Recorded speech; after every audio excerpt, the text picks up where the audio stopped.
Bismillahirrahmanirrahim. Assalamualaikum warahmatullahi wabarakatuh.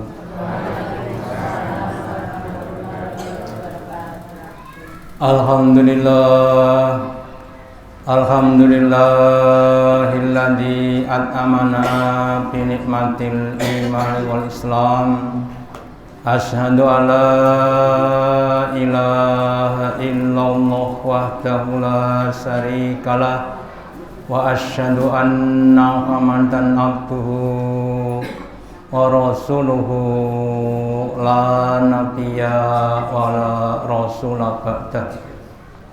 Allahumma sholli ala Muhammad wa ala ali Muhammad kama sholaita ala ali Ibrahim innaka Hamidum Majid wa barik ala Muhammad wa ala ali Muhammad kama barakta ala ali Ibrahim innaka Hamidum Majid.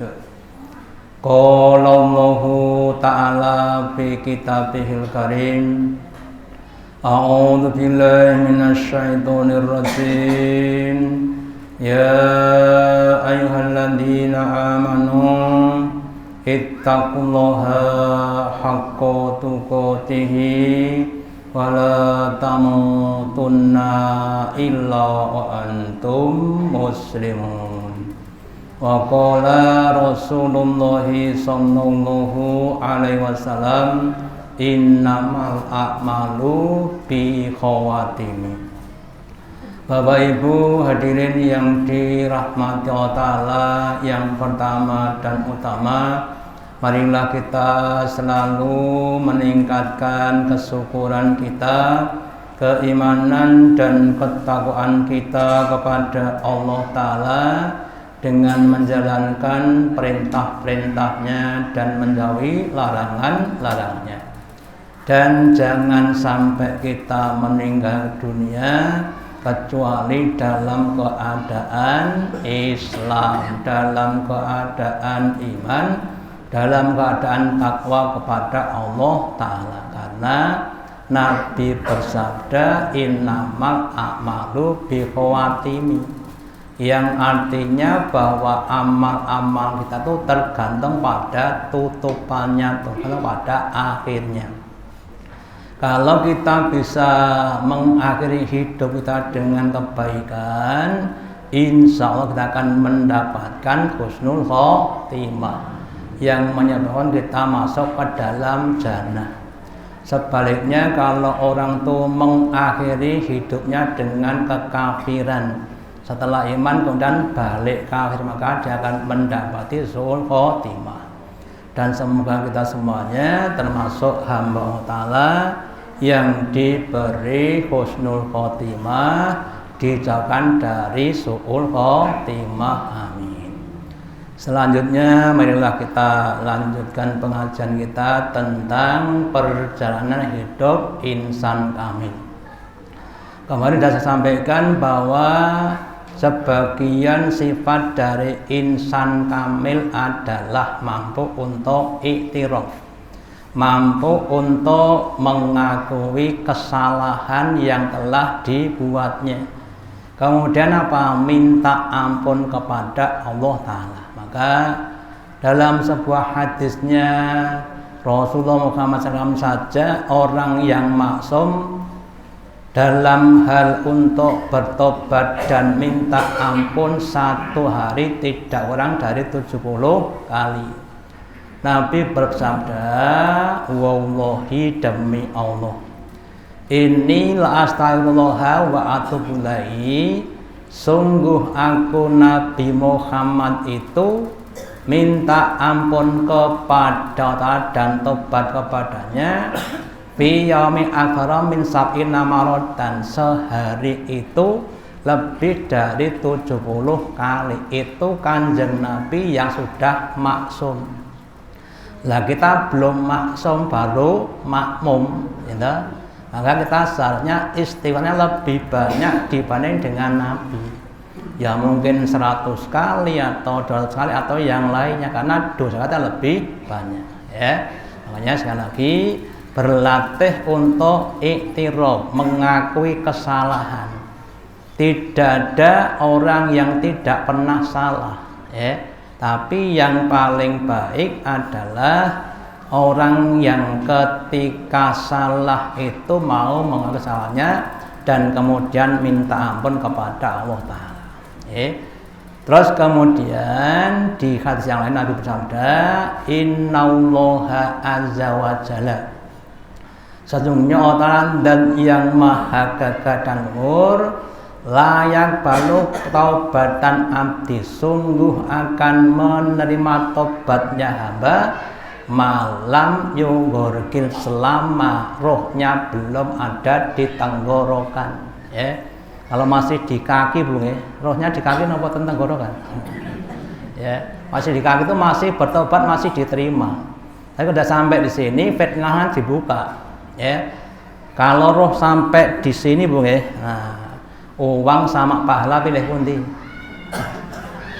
Nek jek roh ten dengkol niku lho, gitu. Niku uang kalih pahala jek pilih uang. Nek pun tekan mriki pilih pahala, Pak. Mergone pun ketok swarga lan neraka. Ya, kalau nanti kita bergerak sini sudah lihatnya cuma surga dan neraka, ya. Maka orang butuh untuk dapat pahala sebanyak-banyak dan bertobat, tapi tidak diterima karena katanya sudah dikabul, ya. Kalau kita ibaratkan anak sekolah ulangan, kemudian sebelum dicontohkan Pak Guru itu masih ulangan, ya. Pas dicontohkan ada kuningnya, nggak boleh dirubah lagi. Ya, karena mereka sudah dibuka. Dan juga ketika kita masih hidup sadar waras ini, kadang-kadang ya katanya masih ada bahwa dunia lebih nikmat dibanding akhirat itu kalau masih sehat. Nah, sudah sampai di sini itu dunia sudah tidak utuh, sehingga yang juga adalah apa? Adalah pahala. Makanya misalnya sebelum roh kita sampai di tenggorokan kita, maka mari kita harus banyak-banyak untuk minta ampun kepada Allah Ta'ala. Jangan sampai tidak minta ampun, atau jangan sampai kita merasa wis randuwe dosa, ya. Kan ada orang yang katanya merasa tidak punya dosa, ya. Kemudian Allah berfirman di dalam surat Al-Baqarah ayat yang ke-222, Innallaha yuhibbut tawwabina, sesungguhnya Allah itu zat yang mencintai kepada orang-orang yang tobat, yuhibbul mutatahhirin, dan orang yang mau mensucikan diri. Jadi orang itu kalau semakin banyak tobat, banyak istighfar, disayang Allah, dibenci setan. Kalau orang nggak pernah tobat, nggak pernah istighfar, cuma buat salah terus, maka dibenci Allah dan disayang sinten? Setan, ya. Nah, kita ingin disayang Allah, disayang setan, monggo. Ya. Kalau kita ingin disayang Allah, maka harus banyak-banyak bertobat. Kemudian tadi saya sampaikan kemampuan iktiraf seorang hamba, ya, itu memang bertingkat-tingkat. Ada orang yang sudah kecil saja merasa sudah berbuat dosa. Sahabat-sahabat Nabi itu kalau berbuat dosa kecil saja sudah merasa berat. Maka nanti dikatakan di dalam hadis, perbedaan orang Islam dengan orang fajir. Orang Islam itu kalau berbuat salah seperti orang yang ketimbun gunung, Pak.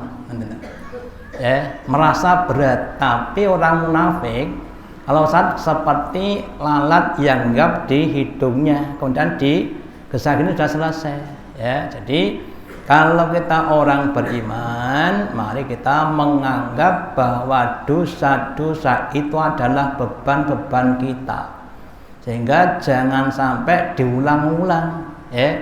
Kita harus berusaha untuk menghilangkan dosa kita. Dan Allah dan yang cinta kepada orang-orang yang mensucikan diri, entah yang dengan cara berwudu atau dengan cara yang lainnya. Makanya kita semuanya jadi orang Islam itu yang resikan, ya. Mboten napa Bu? Mboten napa? Mboten kemproan. Wong Islam kok kemproan, gitu, itu tidak sesuai dengan ajaran Islam, ya. Terus kemudian di surat Maryam, surat yang ke-19 ayat yang ke-60, Allah berfirman, illa man taba wa amana wa sholihan. Orang-orang itu akan masuk ke dalam neraka karena dosa-dosanya, ila man taba, kecuali orang-orang yang mau tobat. Meskipun dosanya sebanyak buih di lautan, kalau dia mau bertobat dan beriman, maka dia akan diampuni dosa-dosanya.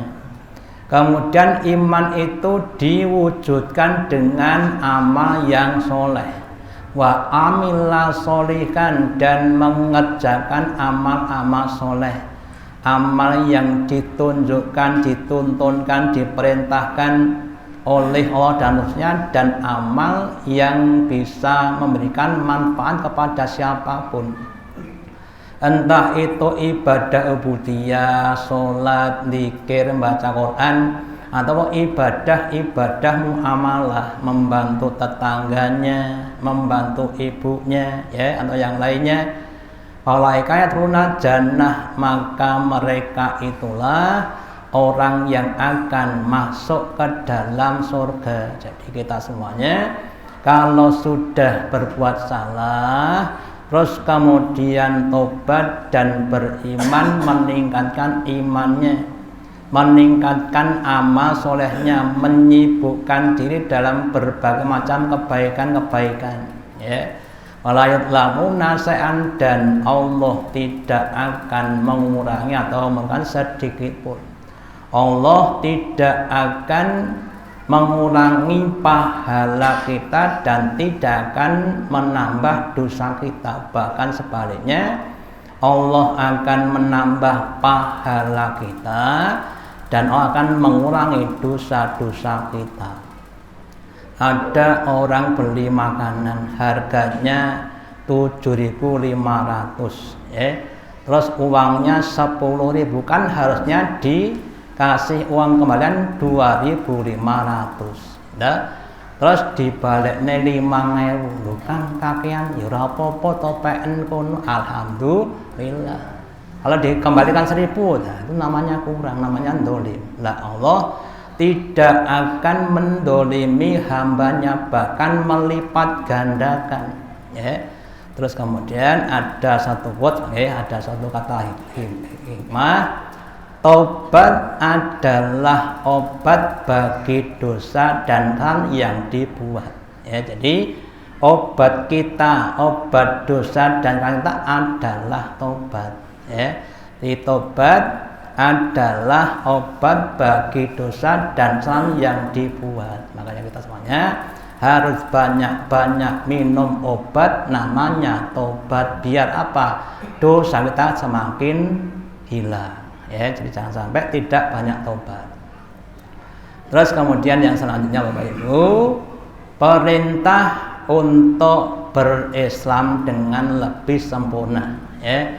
Kalau kita ibaratkan Islam itu adalah suatu alat atau suatu kenikmatan yang sempurna, maka di antara itu Islamnya bertingkat-tingkat.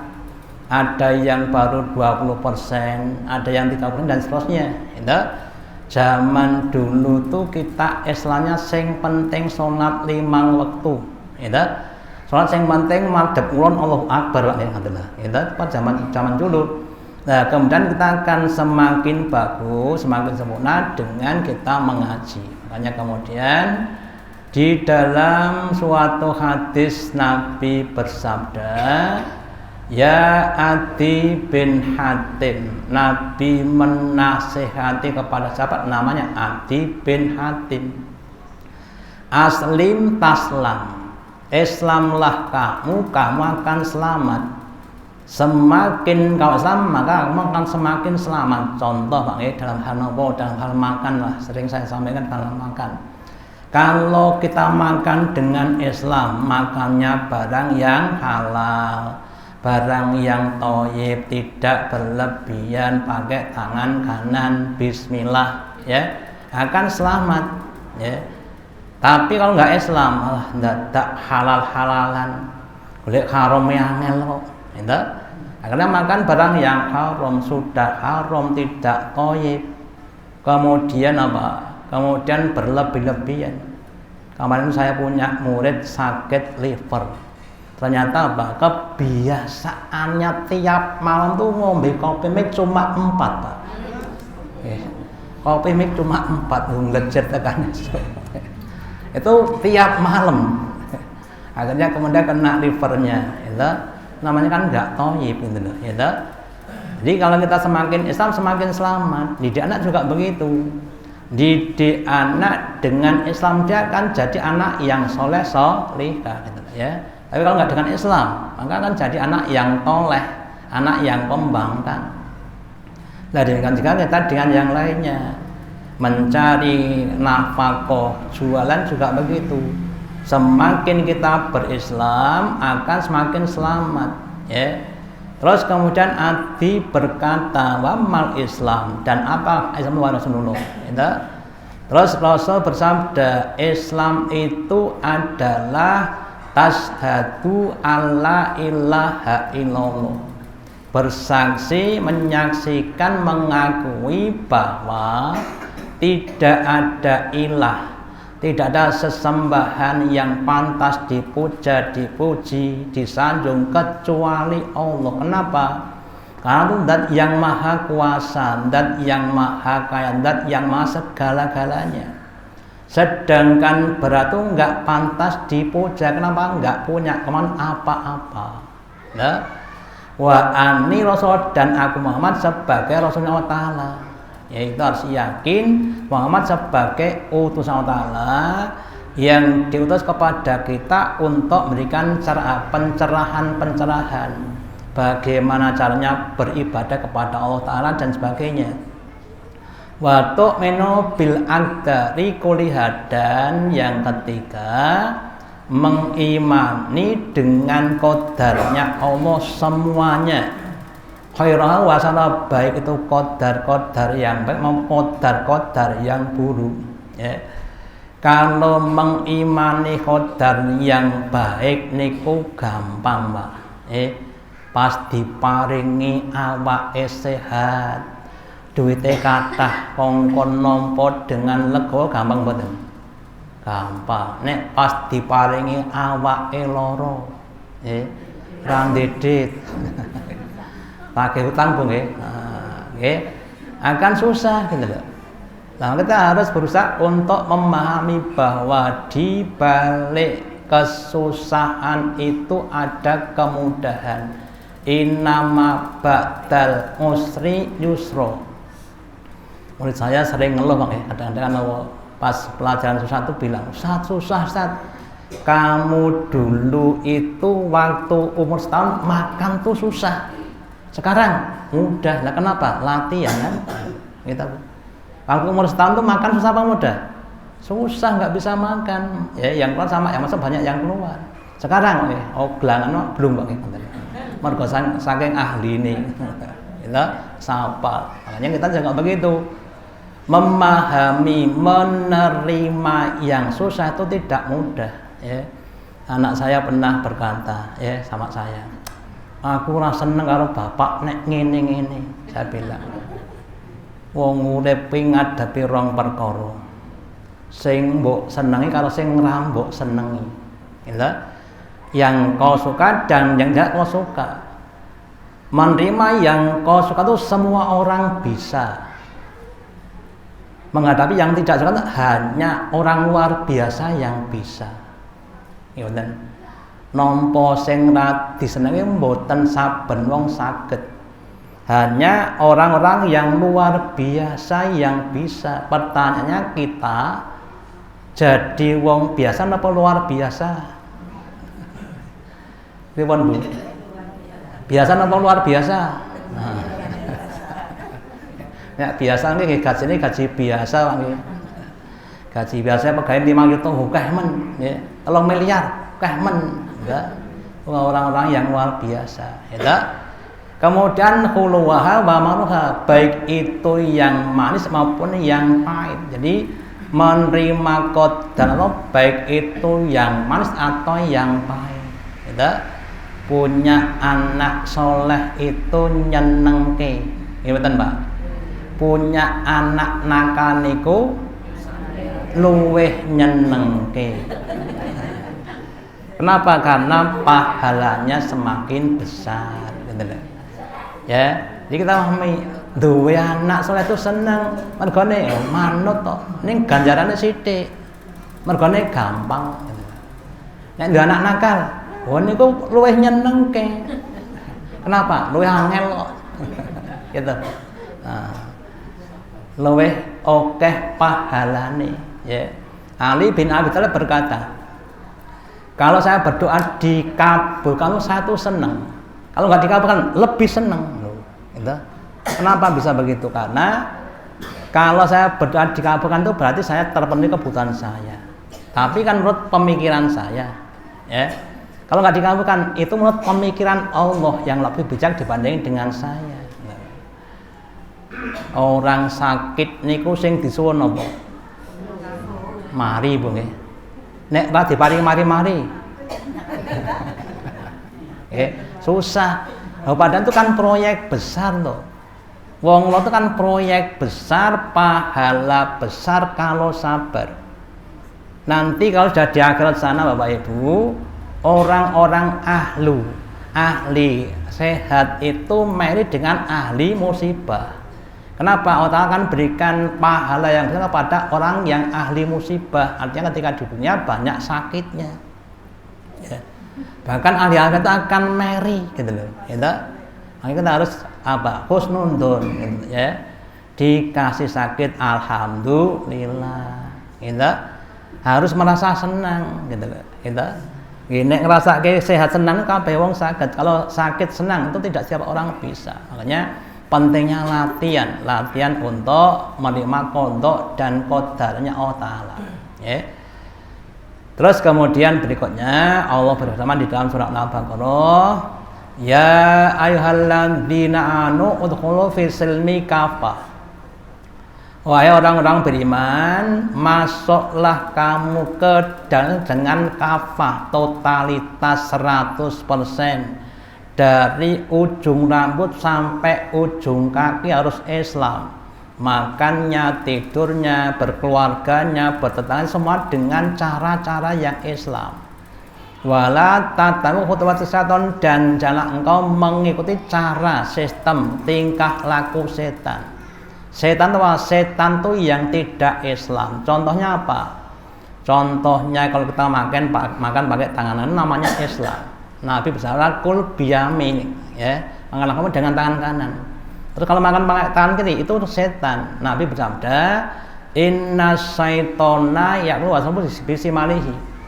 Sesungguhnya setan itu makan dengan tangan kiri, ya.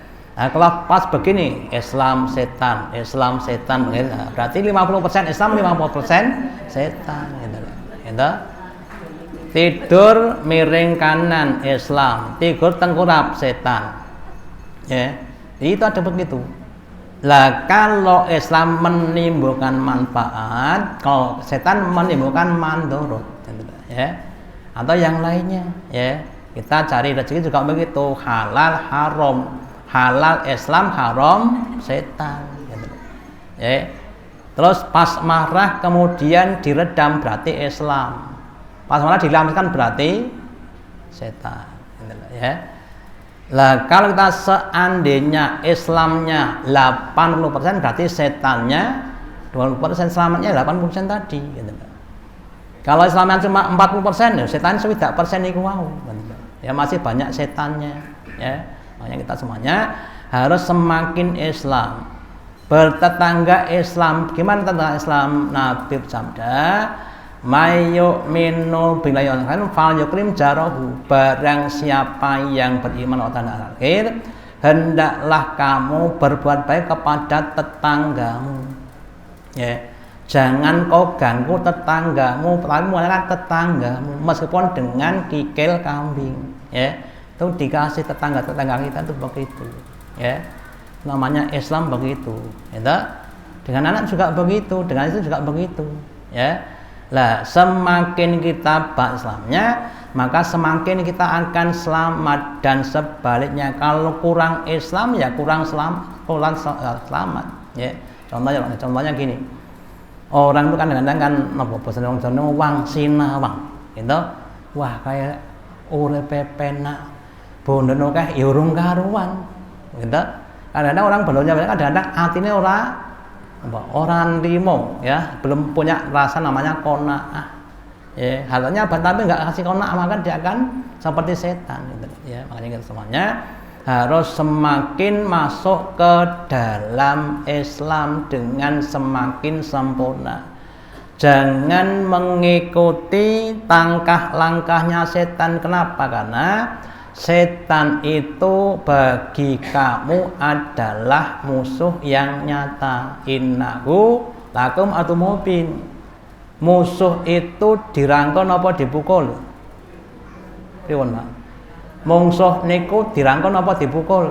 Nah, kudu dipukul ampun dirangkul. Itu nanti kalau kita ngerangkul setan jadi koncone setan. Artinya harus diperangi, tingkatnya harus diperangi. Sekarang saya contohkan boleh. Rajin itu setan, Islam. Males itu setan. Itu bahkan Nabi sampai bertahun-tahun dari kemalasan. Allahumma inni a'udzuka minal kasali, ya Allah, aku minta lindung kepadamu dari kemalasan. Jadi kita harus tinggalkan kemalasan itu, diperangi.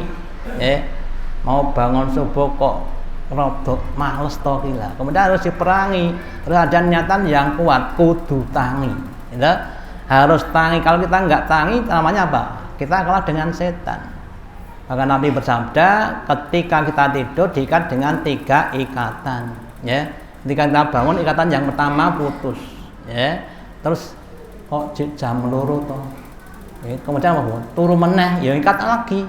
Ya, baknen jam 4. Jam 4 pun ke 10.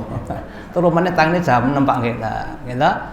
Kalau beruntung maka ikatan yang kedua putus. Kalau kita tekan dengan 3 putus gitu loh. Sudah wudhu cari sajadah nggak ketemu wasra, rasa sholat turun meneh ya ikat lagi. Ya, namanya setan ya begitu itu, gayanya begitu itu. Ya, makanya harus diperangi. Ya, kemudian kalau kita berperang itu ada 2. Yang pertama pemenang, yang kedua pecundang. Saya ngaji dari anak-anak murid saya.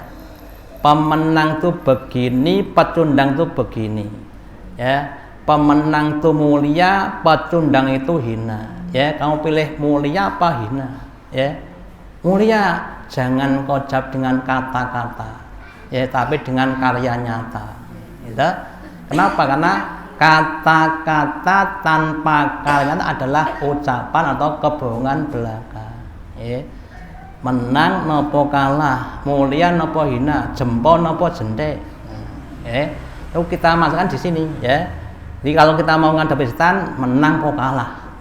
Semakin banyak menang, semakin mulia. Semakin banyak kalah, semakin terhina.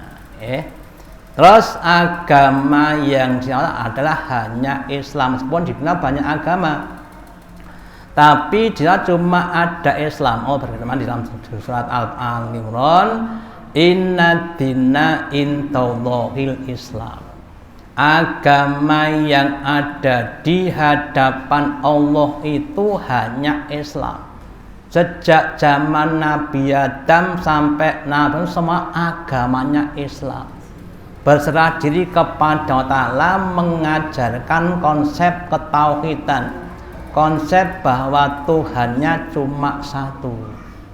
Nabi Nuh, Nabi Musa, Nabi Ibrahim itu sama, mengajarkan Tuhannya cuma satu, bukan 3, bukan 300. Ya. Nah, terus bagaimana kalau sekarang kita lihat di dunia banyak agama yang lainnya? Maka orang-orang yang mereka menggunakan agama selain Islam, agamanya, amalnya tidak akan diterima. Loh, apa dasarnya? Surat Ali Imran ayat 85. Allah berfirman, wa may yabtaghi ghairal islami dinan. Barang siapa yang dia mencari selain Islam sebagai agama, fala yuqbala minhu, maka tidak akan diterima amalnya. Ya, amal ibadahnya enggak diterima, amal ibadahnya tidak diterima, sehingga dia wawa fil akhirati minal khasirin, dan dia di akhirat akan menjadi orang-orang yang rugi. Ya. Nah, kemudian sebagian ulama mengatakan kalau ada orang kafir yang berbuat kepada orang lain di dunia, seandainya ada orang kafir punya tetangga suka memberikan makanan, uang dan sebagainya, itu dibalas Allah di dunia, ya, bukan di akhirat. Sedangkan orang beriman dibalas di dunia dan di akhirat. Dunia sebagai uang mukanya, akhirat sebagai yang aslinya. Ya, makanya kita semuanya monggo harus banyak-banyak beramal. Ya. Kemudian ada yang mengibaratkan atau memberikan satu contoh nih. Kalau ada orang yang sedang ngerjakan jalan, banyak orang pekerja jalan, terus panjenengan ikut ngewangi entuk mboten?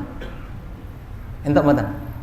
Ikut ngewangi, nggawa aspal, ya boleh. Kita sehari 2 hari sampai hari Sabtu boleh. Pas Sabtu pas gajian jalan digaji mboten? Enggak ada daftarnya, enggak digaji. Kenapa enggak terdaftar? Gitu loh, ya. Makanya orang juga begitu. Daftar jadi orang Islam baru beramal, nanti diterima. Kalau enggak ada daftarnya, amalnya namanya amilatun nasibah, amal yang sia-sia. Jadi orang-orang yang tidak beriman itu besok di hari kiamat amalnya akan ditampakkan. Loh, wahai orang kafir, dulu dunia kamu kan beramal begini, ya.